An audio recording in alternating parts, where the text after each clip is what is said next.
Muling magsasama ang Filipina tennis phenom na si Alex Ayala at ang tennis icon na si Venus Williams sa paparating na Mubadala DC Open sa Estados Unidos.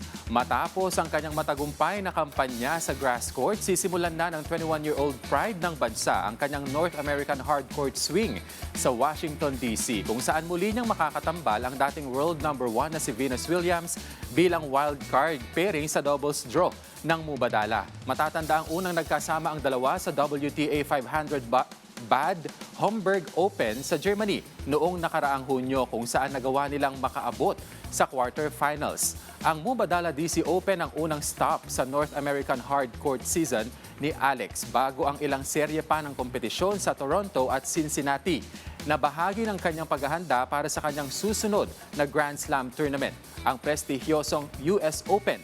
Manggagaling ang WTA World number 28 na si Ayala sa isang makasaysayang fourth round finish sa Wimbledon at mula sa isang mainit na homecoming sa kanyang pagbabalik bansa nitong nakaraang linggo. Opisyal na aarangkada ang naturang torneo sa July 25 at tatagal hanggang August 2.